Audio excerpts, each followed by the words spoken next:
This week on The Startup Life. Professionalism can't be at the expense of just making people feel comfortable. Okay. Sometimes you're going to have to feel uncomfortable. You're going to have to ask. You're going to have to write up contracts. I don't know how many people actually write up contracts and sign them. It just seems like it's kind of an afterthought. All right, Startup Nation, so let's take flight with Munirah Safiyah Jones, creator of Junt Land. The Startup Life begins now. 7, 6, 5, 4, 3, 2, 1. You'll never have the sacred stone.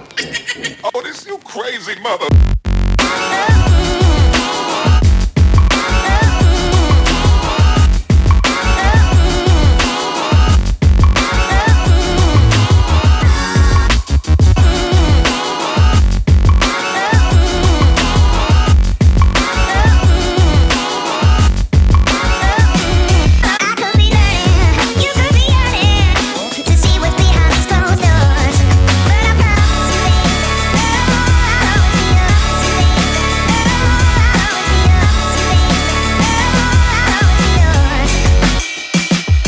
Hey Startup Nation, do you enjoy the startup life? Now you can let the world know with gear from the show. Choose from the label yourself, make your own look, and Making Money t-shirts to tell your story of your path of entrepreneurship. Click the link in the show notes to purchase. All right, Startup Nation, so I hope you're ready to receive some value today. We got a superstar in the building today. We have Munirah Safiyah. I messed it up already. Munirah Jones. Keep that in there. I'm going to try my best.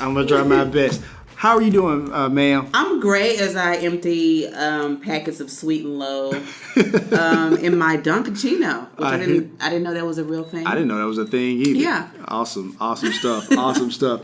So this is the Startup Life podcast brought to you by the Binge Podcast Network. Are you ready to pour some knowledge into Startup Nation today? Sure. Let's do it. So first things first, ma'am. What's your story or your path? And tell us a little bit about Junt Land. All right, the story of so you want like an origin story? I do want an origin story because you're a superhero, right? Yeah. Okay. So yeah. So just like Wolverine, I was born in Memphis, Tennessee. Okay. In the winter of 1984. Gotcha. No, well that is true though. I was born in the winter of 1984. Shout out to my Aquarians, February. I hear that. Grew up in a large family. Mother was an actress, an artist. Father was a factory worker. They're still together. I'm talking about them like they're in past tense. They're still around. Grew up very much in the arts. Developed a love for writing and filmmaking. Was never really consistent with it. Okay. Would just do things here and there. Poetry, music videos, short stories, short films. Actually put on events with my sisters where we would have like a hybrid of short film screenings and fashion shows and then live music shows. Okay. And we kind of did that on and off. And right now I work for a pension company where I create content, where I create videos helping clients to understand pretty dense subjects and pretty uninteresting subjects, mainly about finances and just the different corners of health that we have right here: psychological, vocational, financial, so on and so forth. I make videos, mainly animated videos, so that I can make the content more engaging. In the midst of just my professional work, which is very corporate, I wasn't doing a lot of things. I wasn't doing a lot of personal projects. I wasn't doing a lot of projects to fulfill myself creatively. So I decided in 2017 that I would start back just creating content and putting it out there for the world to see. And if I didn't get any views, whatever, at least I was doing something again. Because there had been maybe a lapse of 7 or 8 years where I did nothing. No kind of creative endeavor. So I created this series called Interrupted, where I just did videos. It was a visual series. There was no dialogue. I just had simple concepts, whether it was about, how women are interrupted in their lives, in their daily lives from, guys that they wouldn't necessarily want to be hearing from, or whether it was some kind of racist stuff or whatever. So I did that concept. People enjoyed it. Maybe 7 or 8 months went by where I didn't do anything again. Okay. And at any given point, I have a plethora of ideas just floating around in my head, and literally that I've written down in my notes, in my phone, or just wherever. Right. So I just grabbed a concept that I had written, and I hadn't even written a whole script, really. I just wrote down some feelings that I had, and at the time, these were feelings that I was having about dating, specifically dating and texting culture. Okay. Which is just horrible. And if you've been married forever or in a relationship or whatever, you probably don't know what the hell I'm talking about. Right. We're going to get to that a little bit, for sure. But go ahead. You're lucky. So I was fed up with the way that guys were communicating through text and thinking that like minimum effort was going to yield these maximum results. Absolutely. So I had a concept to do a video. It was originally going to be a live action video. Okay. But I said, let me just see what it looks like as an animation. So I started on it Friday evening, and I started off doing the voices. I didn't plan on keeping the voices in there that I did, but I just kept going with it. So I finished it on a Sunday. I actually showed it. The first person I showed it to was my ex. Okay. I bet that was an experience. Yeah, this is the same ex that I did the podcast with. Okay. And I was just noticing his reaction. Like, he was really in his feelings? No, he wasn't in his feelings. Okay. In his feelings, he was highly entertained by it. Okay. For lack of a better phrase. Okay. He watched it over and over, and he like took my phone, went and laid out on the couch, and was laughing uproariously at it. And I was like, what in the world? As if I wasn't the person who created it and it wasn't my voice itself. I was like, okay, maybe it is funny, because I thought it was unfinished. But the next day was a Monday. I posted it while I was at work, literally sitting on the toilet.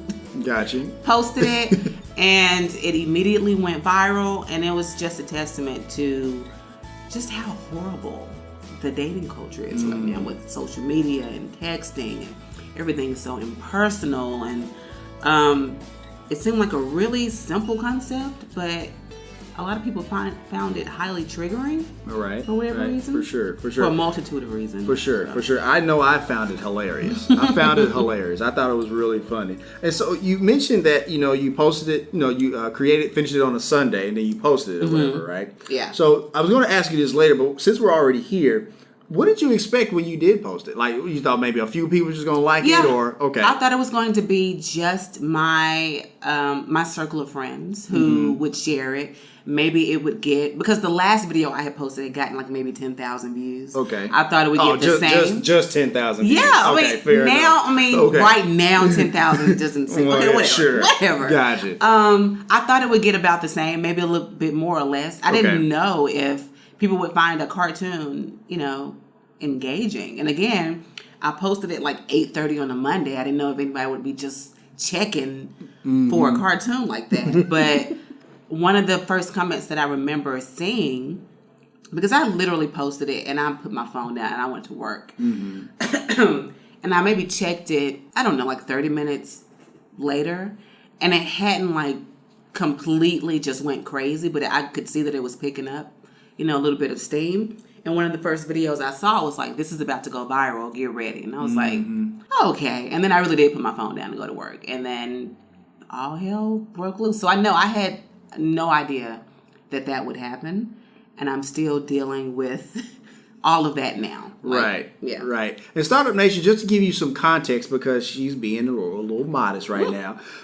So in 24 hours, that video went, I think, like 1 million views. And as of right now, it sits at 3.2 million views, which is amazing. And that's just on Facebook. Because I didn't even have a chance to post it on Twitter or Instagram. And it went kind of crazy on Twitter.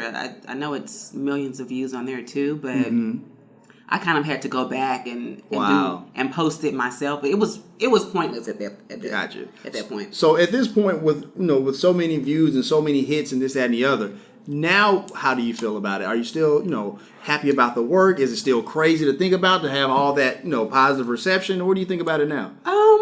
I'm proud of the work. I'm proud of that video. Okay. I'm happy with the way it was received, whether it was received in love or not, because it got a conversation started. For sure. Like I said, texting is, if not like the number one like way that people communicate now, it's fighting for number one. For sure. I don't know that many people now. When you get a phone call, if your phone rings, you're wondering what the hell is wrong. Right. A text is just, it's what we're used to right now. So relationships start through text. They damn sure end through text too. So it got a conversation started about how we need to be more responsible with the way that we're trying to learn about each other. Right. Like, be careful. And a lot of people took it literally. Okay. It was supposed to be an example of texting, but people thought that it was like a literal conversation that maybe some men do talk like that in person. Gotcha. I'm sure they do. Gotcha. So, since we're there, you did ruffle quite a few feathers with men about that video. Some men. Yeah. Okay. Other ones found it really funny. Gotcha. I know I did for sure. So, when you see that and you hear some men say, "Hey, how come you don't make videos for guys?" What do you say to that? Women. Oh God. Okay. She's how coming do I out say the this? She's coming out the No, cold. It's because gonna get real now. I'm drinking this coffee. It was freezing in here. Now Gotcha. warm. There's been no shortage of women being told what we do wrong. For sure. Forever, since the beginning, through advertisements, through just hearing it from your man himself. Like, we're constantly bombarded with what we're doing wrong and what we need to do better. I mean, you got wrinkles, get some Botox. You got stretch marks, go get that, Right. taken care of or whatever. For sure. So we're constantly being told how we need to do things better and what we're doing wrong. But for whatever reason, once we offer up that same criticism towards men, it's not received the same way. And Gotcha. I wonder why.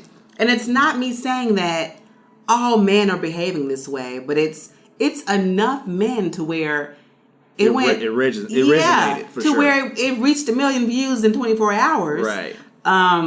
So obviously there are some common experiences among women with this behavior from men. And the men who don't like the fact that I have illustrated it, hit dogs. Gotcha. Hit dogs. Gotcha. And the men who don't display that type of behavior, they found it just as hilarious because they don't do that. Right. But they damn sure have some homeboys that they know for sure do it. For So sure. I don't really care. Fair enough. What those Fair guys enough. said. And I appreciate that honesty for sure. Yeah. So let's go back just a little bit. Why is it called Junt Land? And explain there's many in Startup Nation who are not from Memphis, right? So explain, why you call it Junt Land and explain what a junt is. Okay. Well, it's a noun. Junt is a noun. It is a word that was born in Memphis, as far as I know. Like, Yeah, I haven't heard it anywhere else. It's a noun. Person, place, and thing. It could really mean anything. A junt could be an object. It could be a place. But as it relates to people, junt is usually used to refer to someone that you find attractive, someone that you're in a sexual relationship with or would like to be in a sexual relationship with. And it can even mean your lover or your spouse. Like, it just, you have to use it responsibly. For sure. But I use it in all those ways. I've used it to describe lovers. I've used it to describe men that I've been in relationships with. A biscuit is a junt. A diamond ring is a junt. Anything is a junt. Gotcha. I called my platform Junt Land because I used it in the sense of how society typically views women, which is to be objectified, to be sexualized, to be viewed in this very particular way. So Junt Land is just my platform in which I explore just the various issues that women have to deal with while being viewed as junts in the greater society. So Right. that's really where it came from. Thank you for sharing that. I appreciate that. And Startup Nation, the name of that video is Dating in 2018, How Men Communicate. And you can see that on Facebook on Junt Land, or you can also see that on YouTube as well. Am I missing anything, or can you see it anywhere else? It's on Instagram too. On Instagram, okay. And so Startup Nation, if you look in the show notes, you'll see all of those links to see those videos for easy access as well. So speaking of that, when you do your cartoons, how do you come up with like the voices and characters? Are they inspired by not just past relationships, but like maybe your brother or like friends or... Yeah. Okay. So the first cartoon that I did, the guy's voice, I modeled it after my brother. Okay. That's kind of his cadence a little bit. Okay. He's an intelligent guy. For sure. But he does talk very slowly, and it is that southern drawl. Mm-hmm. So I just kind of modeled it after that. My voice is already pretty much deep. Mm-hmm. So all I had to do was go down an octave. And I try to, a lot of the times when I receive texts when I have received texts from guys that I was dating, I would read it in that voice because some of the things that I would get were so absurd. Okay. And just not well thought out and just ridiculous that's how it sounded to me in my head. So gotcha. The way that he sounds is a mixture of my brother and just how I think some of these things would sound if these texts had a sound or a voice. Gotcha. That's what it would sound like. Fair enough. Awesome stuff. So, I want to ask you about, another video, My Data, Your Data, right? And so, which I thought was not only awesome, but kind of introspective a little bit, right? Yeah. So tell me the inspiration behind that. It's just about how hypocritical. Actually, it started with me. Okay. I remember, now we have this Facebook memory thing. So you get these notifications and you click on it and you go and see what you were doing and saying 7 years ago. Mm-hmm. And it's just a mirror that is held up to you of how hypocritical one could be. For sure.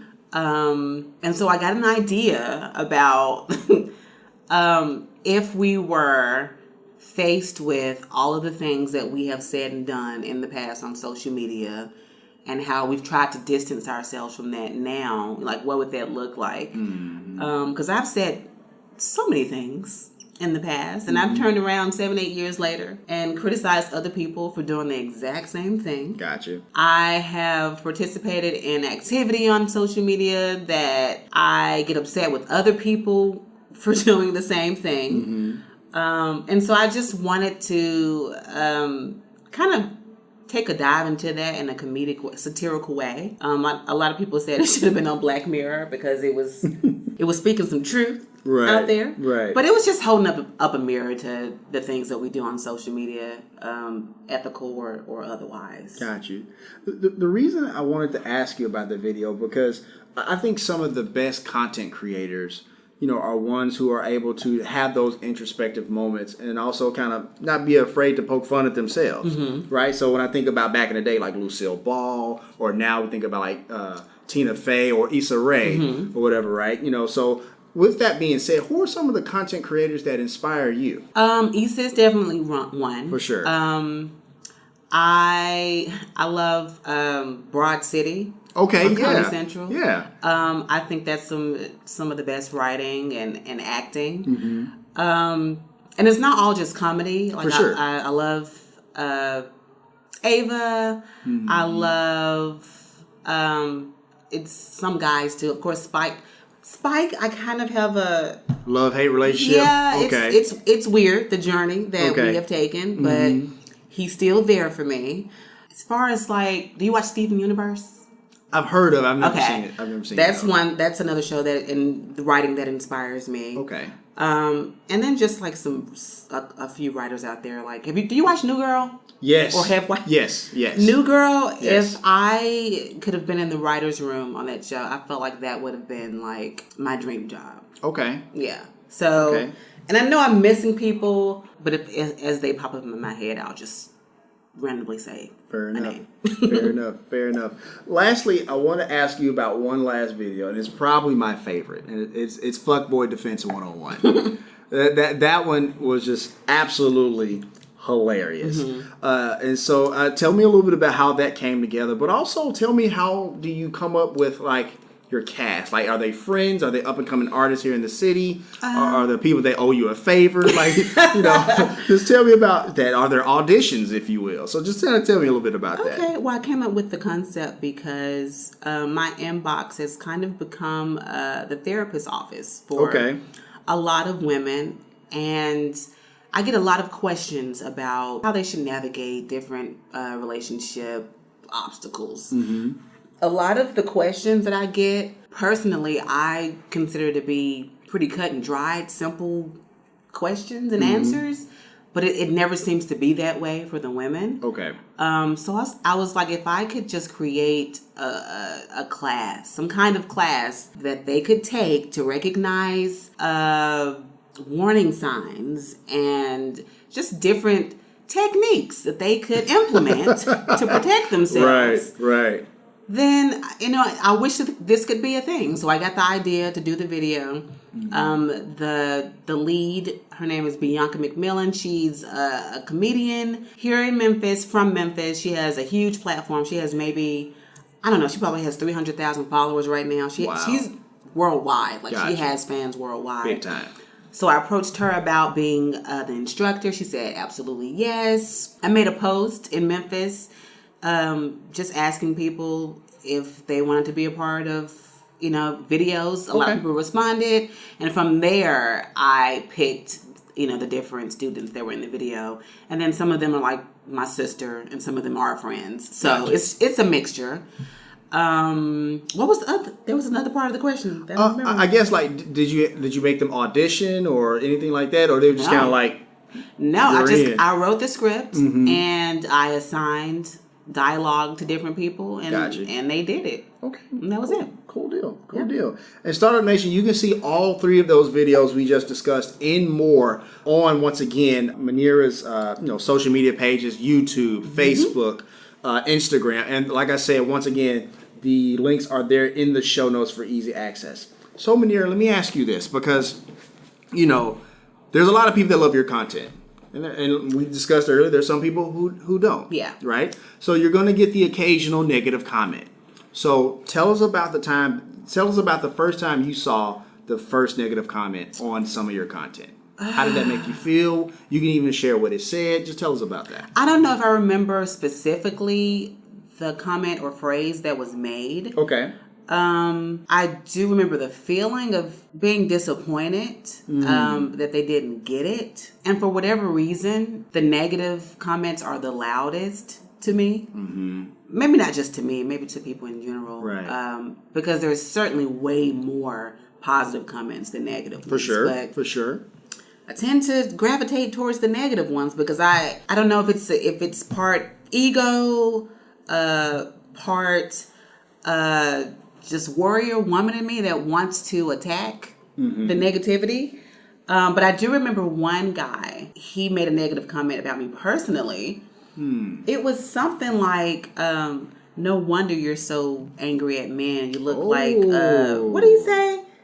What's his name? Wesley Snipes. And I took a screenshot and I sent it to a couple of my junts. And I was like, is this? I was like, what? Right. And they were like, what the? And they said, the guys that I sent it to, they wanted the guy's username. Oh, okay. And I was like, no, we're not going to take it that far. Right. But it's just stuff like that, attacking you personally because, again, hit dogs. Right. But I've learned through the past several months not to respond to the negative comments. It's even made me not want to read comments at all, really. And this year I made it a point to try to start back reading them more because I do want to interact with my followers because I appreciate them. Like, they're the reason why some of these other opportunities are sprouting up for me now because, for sure, followers are telling other people and then they send me all kinds of messages. Like, I've gotten messages today of people just discovering what I do and just sending me like the sweetest things. So I try not to focus on the negative stuff too much, but I went on YouTube today. Okay. And because I try to check every few weeks or something like that. And I got a message. Well, somebody left a comment on the Dating in 2018 video. Okay. It was a guy. And this is what he said. Okay. The problem is females try to understand people from what they say and their words. We as men are smart enough to realize that anyone can say anything and absolutely not mean it. That's why we try to judge people based off of their actions and not what they say. The last thing I want to do is explain my life history to some female who has no understanding what it's like to be a man. You know what? Before you say anything else, let me ask you really quickly. When somebody says female, is there a negative connotation that you feel? Or Yes. Okay. Because in the same... Because, I mean, you are a female, yes. A female human, right? yeah.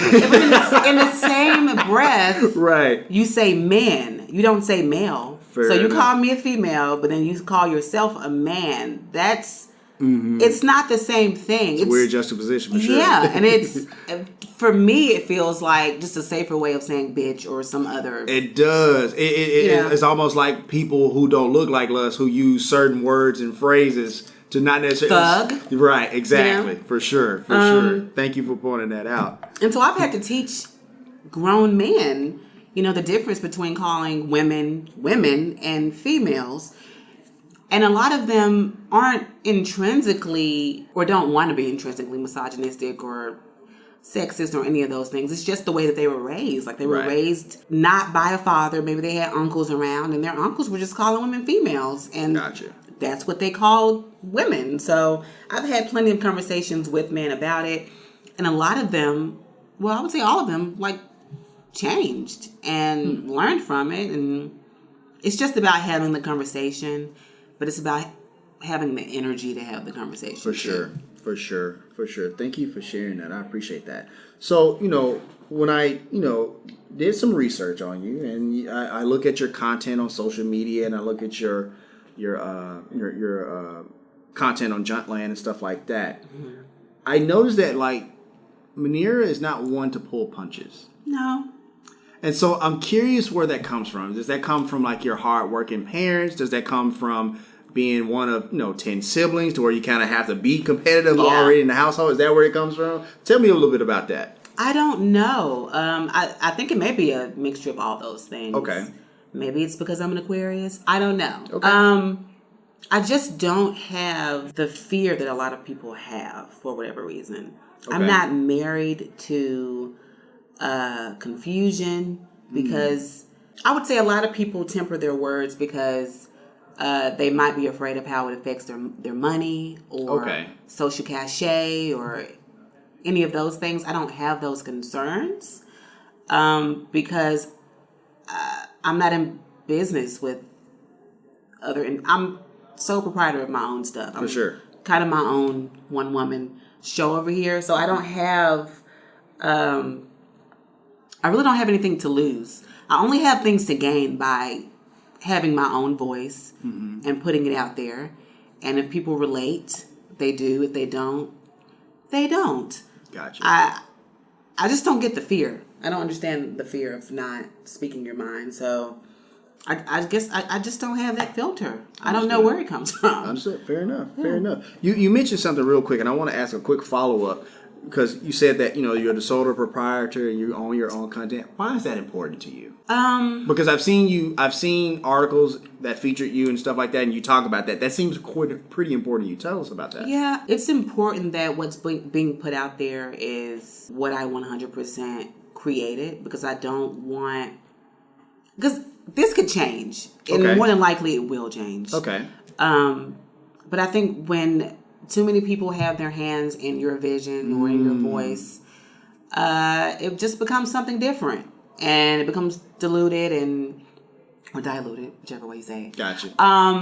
And I always want to be authentic in everything, whether it's what I'm writing, what I'm producing with videos, whether I'm having a conversation with a girlfriend or a boyfriend or my mother or father. I want you to know 100% that it's me, because a lot of the times, too many times, people aren't being truthful. Okay. And maybe it is because of some of those reasons that I listed before, money or whatever. And I just don't want to add to that. Gotcha. Yeah, it's enough fakeness. Fair enough. Out there, and I don't... No need for you to add to it, huh? Yeah, it's more work to me to be fake than to just be real. You gotta put up all these pretenses and remember, the lies that you tell. I just don't have... And I'm largely a lazy person, and I just don't feel like putting in the effort to be something else. I would just rather you know what it is. And Gotcha. that's what it is. Fair enough. Fair enough. Thank you for sharing that. Startup Nation, when I hear that answer, I hear that, something that we all should share. Like, really just be yourself. Be your honest and unapologetic And it's easier self. said than done. That's true. That is true. Because there's a lot at stake if you're just being yourself. Mm-hmm. And we do say be yourself.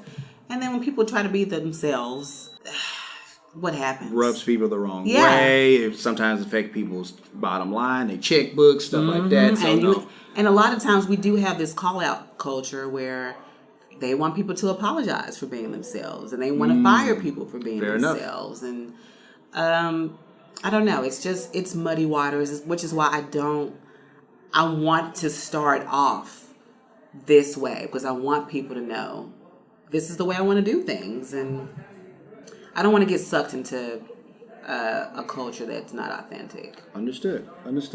Last question before we go to break. So I know you recently went to Paris, and a lot of people who, go to Paris, they're creatives and they go there to get inspired and stuff like that. Did you get inspired? But also, seemed like you took a little bit of the culture with you to Paris as well.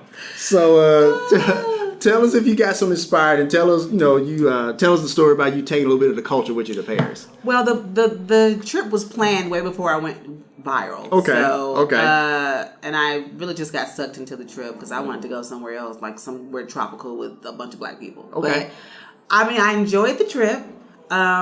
It largely reminded me of just like a mixture of New York and, the parts that we went anyway, which were the heavily touristy parts. For sure. It reminded me of course, New Orleans, which is just a replica of Paris, and New York. So it was just like a perfect mixture. I'd be walking down the street and it would feel like I was in New York, and I'd turn the corner, it would feel like I was in Harlem. I would turn another corner, it would feel like I was in the French Quarter. The only difference is that, the language was different. Right. And the smells were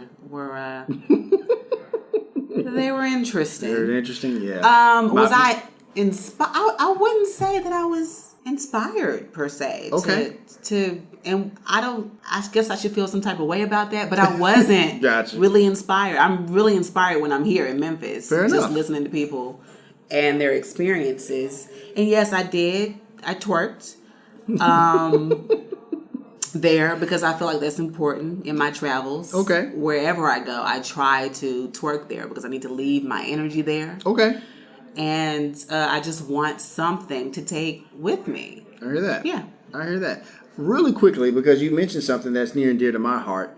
You said you get a lot of inspiration from the city of Memphis. Tell us a little bit about that. Memphians, we're like no other. Just the way we talk, the way we communicate with each other, the way we move. It's just, we have so many unique ways of doing things, and you don't really appreciate it until you leave here and you see how other cultures move and operate. Right. For the most part, we keep it real here. That is one of the things that people say all the time when they move here. Like, people are very authentic. We keep it real. And just recently, through my dealings with, companies in LA, where the culture is very much smile on your face and tell you how much they love you and I can't wait to work with you, and then you don't hear from them for 3 months. Memphis is not like that. Memphis will pretty much tell you, yeah, I'm not fucking with you, or like, you're not in my clique, so I don't really know how to help you with this. Or who are you? Yeah, like who are you? Right. And so I appreciate that. It frustrates me sometimes because I wish the way that we did things was a little bit more seamless, and it kind of feels like we're stuck in the past in a lot of ways. But I feel like slowly but surely things are progressing. Okay. Very slowly. Okay. Just want to point that out for sure. Okay. But I do see some progress from even 5 years ago. So for sure. But yeah, if you just walk outside and you can hear a dude, the way a men talk here is just hilarious to me. On God. Gotcha. Oh, God. Gotcha. Fair enough. So we're going to go ahead and take a quick break. How you like being on the show so far? It's awesome. Awesome. Yeah. Thank you so much. All right, Startup Nation. So I hope you're getting great value from Munirah's content, but we got to pay a few bills. Once again, my name is Dominic Lawson, and you're listening to The Startup Life.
Hey business owner, the Startup Life reach is growing. Wouldn't you like your business to grow with it? Reach out to us to advertise on the Startup Life. You can reach us at 901-857-4818, or you can email me at dominic@askalsolutions.com.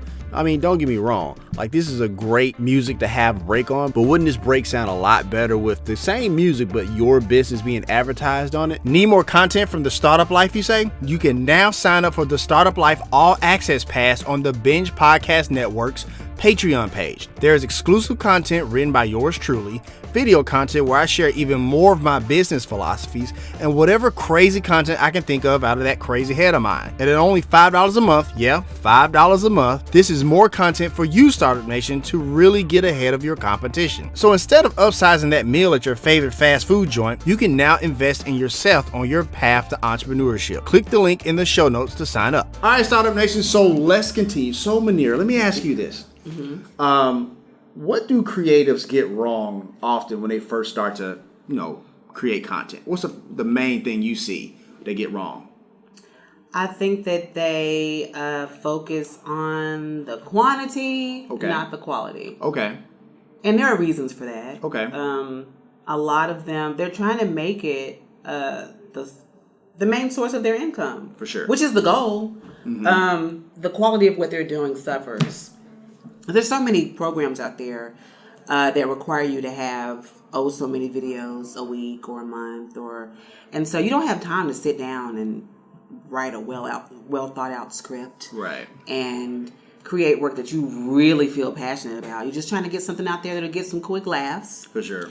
Get all the views, get your money, and move on, and that helps build your audience, but that's not the way that I want to do things. Okay. I want to create content that I do feel passionate about. I want to train my audience to not expect content every week or every day, or maybe not every 2 weeks. But you will expect for it to be quality. I've seen a lot of influencers just kind of have breakdowns because they can't handle like the intensity of it all. And I'm glad you mentioned that, and I was going to ask that later, but since we're already here, let's ask that, because I think it's important for people who don't create content on a regular basis to kind of understand that. So let them know like why it's important for one of my favorite YouTubers is Corey Kenshin, right? Like watch video games, stuff like that, right?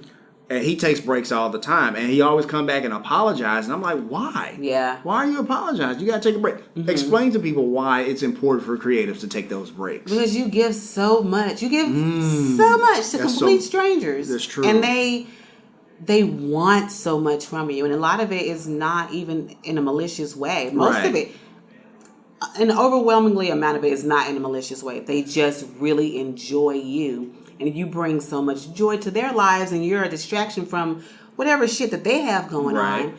But it really sucks the energy out of you. And so if you don't take the time to pause, have some self-care, then you will turn into an insane person. And I could, even 1 or 2 months into just me being viral and people wanting more content, because I don't know that there are a lot of black cartoons out there besides Steven Universe or like Doc McStuffins or something like that. And so I think people were hungry for it in a way that they didn't even realize, because there weren't black cartoons out there, and there weren't cartoons out there delving into relationship stuff in that way. And so people were like, yes, we want more, give us more, give us more. And I'm like, I have a whole 9-to-5 job over here where I'm traveling with this job.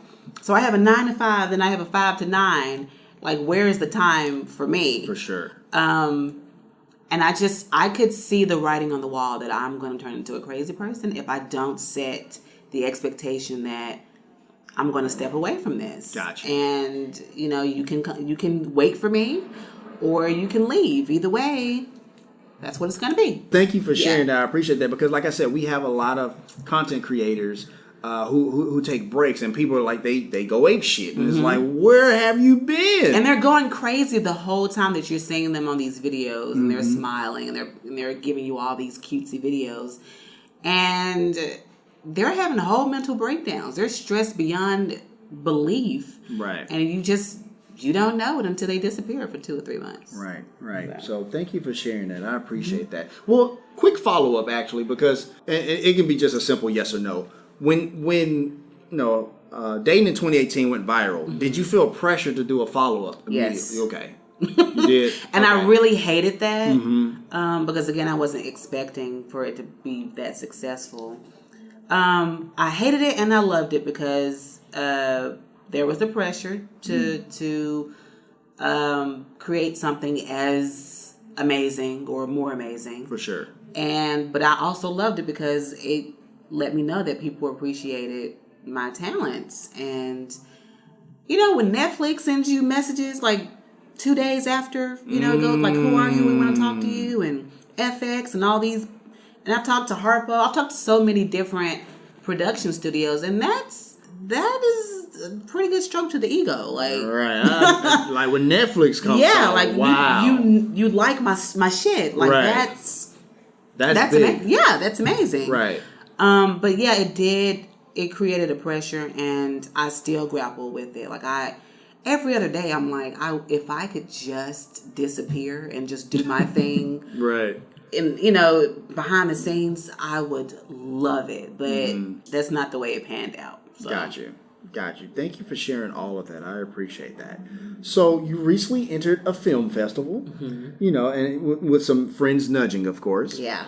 And take me back to November 5th. Okay. So you wake up and you see those notifications like, oh my God, you won, right?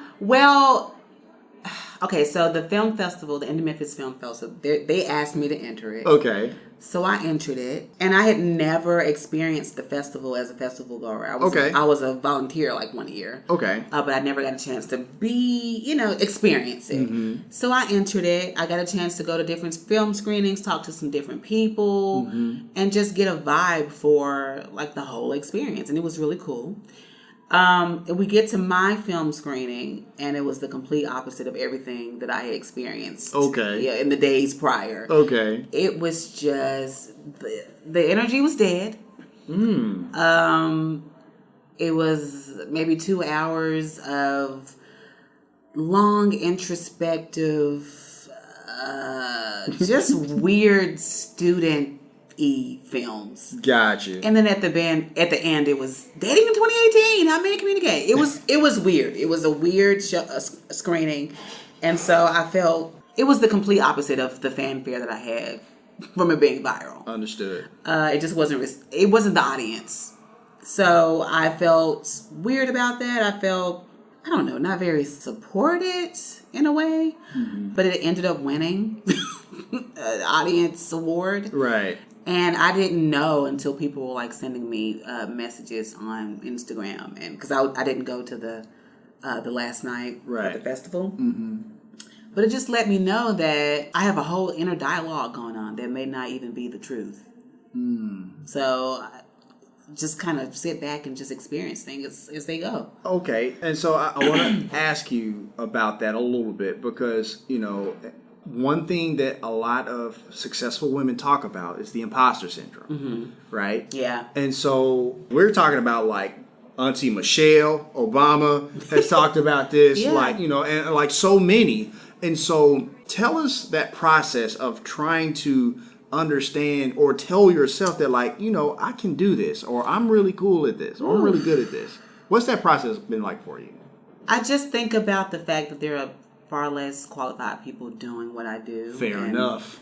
They just have the confidence to do it. If I can just muster up the confidence to get out there and do it, like that is 100% the battle for me, because I know that what I'm doing is quality. I know people enjoy it.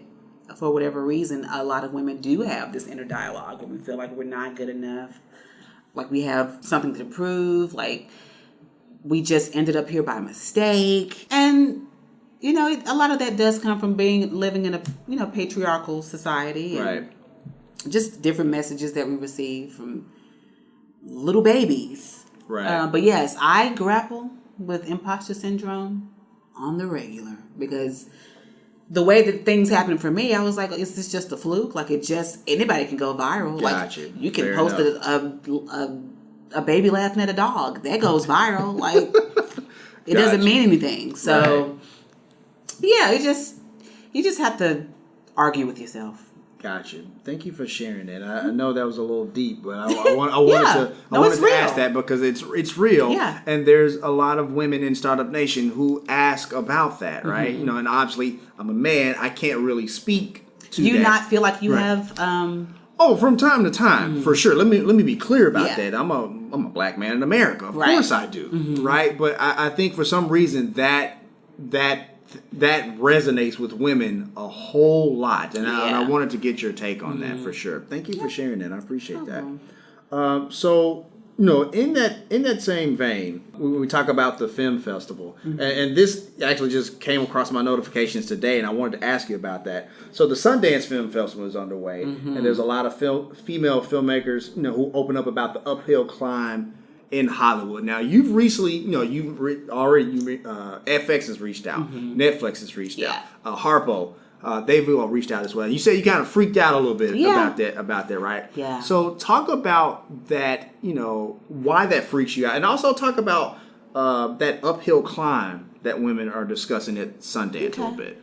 It freaked me out because I just wasn't prepared. Okay. Everything is really happening in real time. I had to learn how to be presentable to all of these studios, and which is really difficult for me because you have to package yourself in a way that they understand, and it may not be the way that you want to present yourself, but there's just a standard that you have to meet, and a lot of things could be lost in translation, and they could think that you're saying one thing, you think you're saying another, and you go into an agreement with something that you don't even recognize, at the end. So I was freaking out because people were pulling me from all different walks of life. Yeah.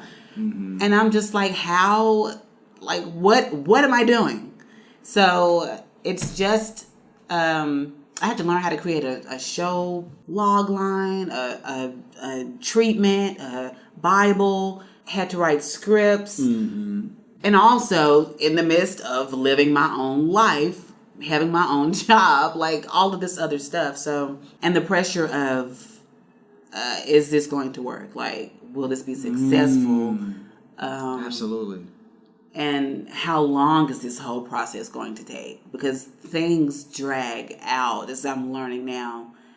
Trying to get anything done in Hollywood is a feat. And being based in Memphis is going to make it just that much more difficult. Right. But that is the draw. It's like it's Memphis, and it's something that they hadn't necessarily seen before or really delved into in the way that they do with other cities like LA and New York. Like, we know neighborhoods and lingo and all that stuff in these other cities. Yeah, we do. Yeah, we do. We know Memphis. about the 5 boroughs. Right. We know about South Central LA. You're absolutely right, for sure. And people know Maine, about Memphis from Hustle and Flow, even though they're spelling it wrong. Right, they are spelling it wrong. Yeah, so this is just, I'm trying to put Memphis on in a real way, and it's a process. And with it being animated, it's going to take forever anyway. So, it's just all of that, just the pressure and the process. Gotcha. Yeah. It's funny you mention that because, I saw, in your article, Choose 901 article, whatever the case may be, you talk about that a little bit as far as like, people know the 5 boroughs and stuff like that, right? So let me ask you this. If I give you a magic wand, because you talked about like putting Memphis on the map, putting Memphis artists on the map, this, that, and the other, and creating this pipeline, I'm giving you a magic wand. You wave that magic wand, and it's going to be this pipeline, however you see fit. What does that look like? It would be an animated show. It would be Junt Land. Okay. The animated show. Mm-hmm. And it would be a way for me to amplify just a lot of different voices here. Whether it is artists, politicians, whoever, it would be a way for us to delve into the racist history of Memphis and the country. It would be a way to explore endless topics. Like I said, whether it's politics, mental health, school system, the government, whatever. It would be, I feel, such a transformative thing for Memphis. Mm-hmm. And for the country. Kind of in the way that the Boondocks was. Absolutely. Even though the Boondocks, some of the things that they talked about, a little problematic, a little bit. But, things change. For sure. With time. So that would be one thing. I think, have you heard of The Complex? Yes. I think The Complex is doing, and Unapologetic, they're doing some really good work here as far as creating more of an industry, an arts industry, because I feel like there aren't real industries here in place right now. Okay. We do have our communities, our arts communities and all of that stuff, but Memphis is a place where people typically leave to go to other cities where there are thriving industries. So if from Junt Land, bigger things could happen, that would be awesome. Because I don't know that there are nationwide or global eyes on Memphis besides just like Graceland or the National Civil Rights Museum. For sure. FedEx or whatever. For sure. Now, you mentioned, like I said, New York and LA. And I've seen that you also talked about how, you could move there if you wanted to, but you like here. You like home, or whatever the case may be. Do you think that, you talk about the slow process and moving with Hollywood and stuff like that. Mm-hmm. Do you think if you lived in New York or LA that the process would move a little faster? I think if I lived in LA, it would go a little quicker. Okay. I just don't, and I've grappled again with just moving there and I imagine just, being there a couple of years and just seeing what happens. Mm-hmm. But as it stands right now, there's not really a need right now. Gotcha. If the need comes up, then we'll address it. For sure. We'll get there. Sure. Just a reminder, this is the Startup Life Podcast. We're here with Munirah Jones. And the podcast is brought to you by the Binge Podcast Network. So really quickly, you talk about, in a social media post a while back where you was invited to speak at, I believe it's called Dreamfest. Mm-hmm. And you shared, some good things and some not so good things, right? Yeah. And so when we talk about creatives, we think about people who are like these free, open thinkers who want to create their art, this, that, and the other. But you actually talked about that there still has to be a certain level of, not necessarily suit and tie corporate, but a certain level of professionalism, right? So when you talk about that pipeline that you want to create, explain to people why that professionalism part is so important. To me, it's the difference between just some shit you could do at the house. Fair enough.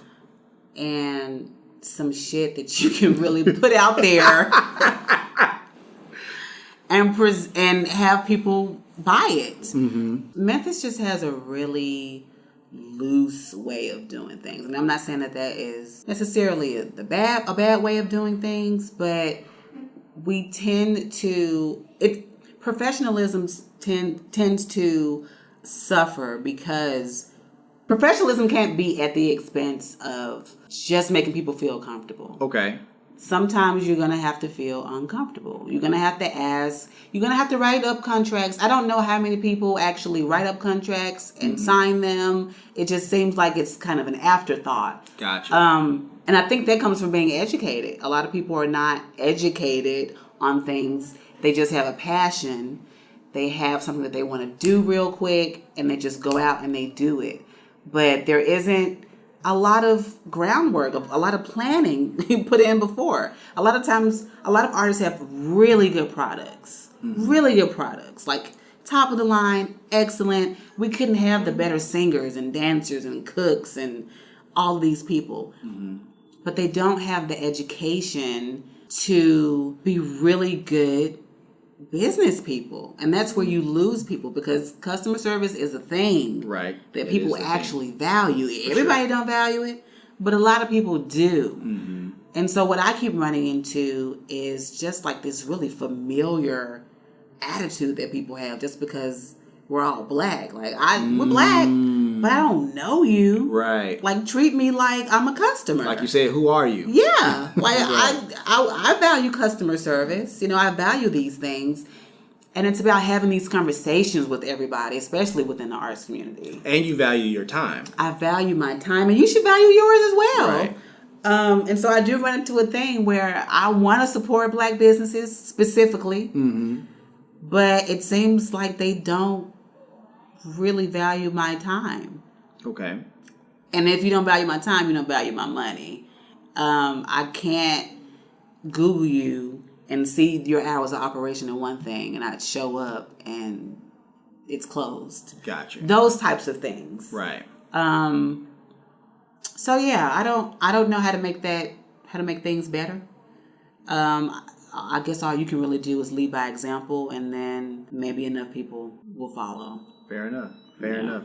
I also want to point out that, like, that is also important to, when we do have those bad experiences, right? Not to take those bad experiences to the next black business, right? So we have to give everybody a fair shake, because a lot of times people hear, not saying that you're saying this, but a lot of people hear something like that and they'll say, okay, well, I'm just done with all black businesses. Like, no, nobody's saying that. Yeah, I do my own tours of black businesses. Like, I actually go and it's mostly food because I'm greedy. Fair enough. And I go to the black restaurants, and I try not to go into it with any kind of perception of how I think it'll be, because I don't want it to color my vision of the experience. For sure.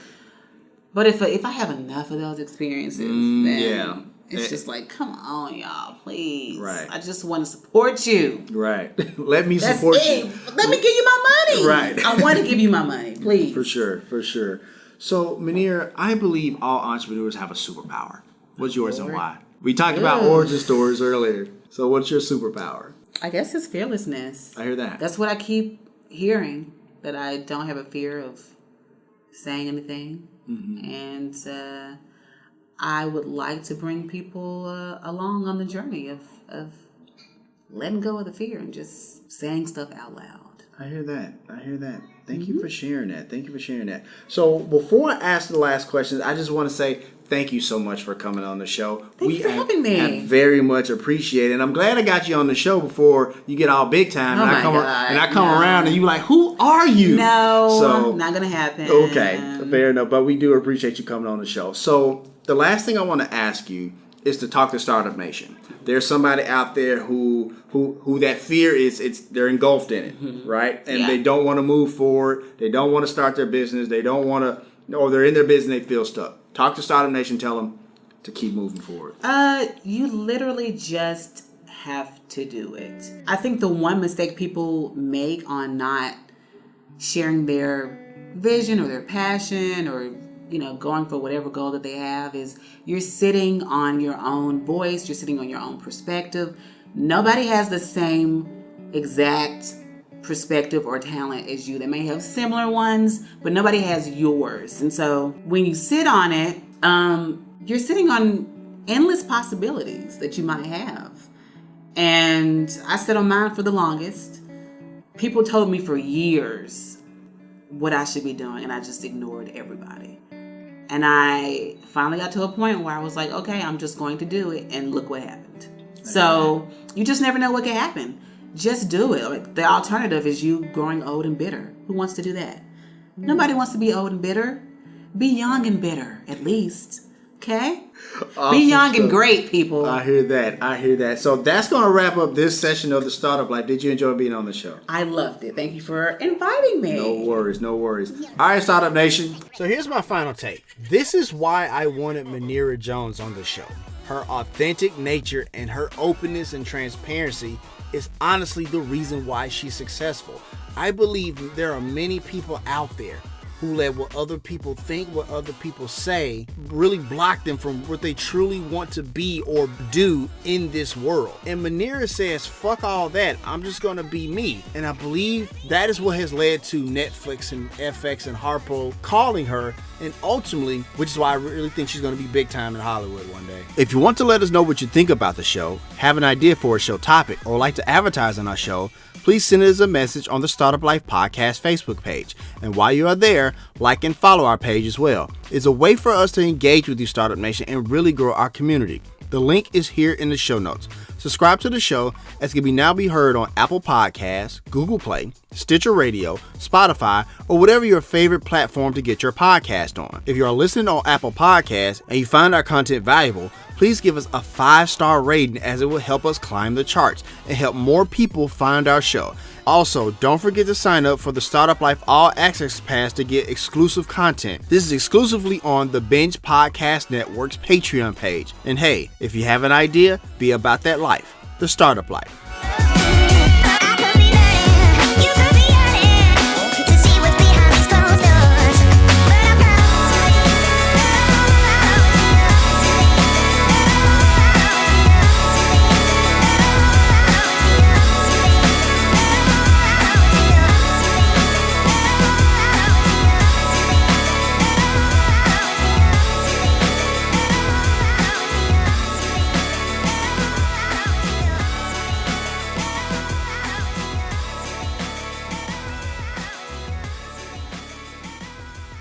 Hey, Startup Nation, you're still here, huh? Well, look, normally this is the point where I show you, I provide you with a clip with the next episode. But if you look at the episode cover art for this one, you should see that there's a big 99, which means this is episode 99, which means the next one is the milestone, my friends, episode 100. So with that being said, let me just say, Startup Nation, I am so grateful for you. You have no idea how much you have meant to me on this journey, on this path. And now here we are standing at 100. So our very next episode, there will be no guests. It'll just be me and you, Startup Nation, just kind of chopping it up. And the episode's title is going to be, It's Time to Stop Being Selfish. Because I believe there's a lot of you out there, Startup Nation, that you're letting fear and other things stop you from your greatness, just like we talked about in this episode. And so we're going to try to give you a boost, if you will, on our next episode. So go ahead and subscribe to the Startup Life now, so that way when we drop episode 100, Startup Nation, it will be right there waiting for you. But until then, you got a company to grow, right? Get out of here.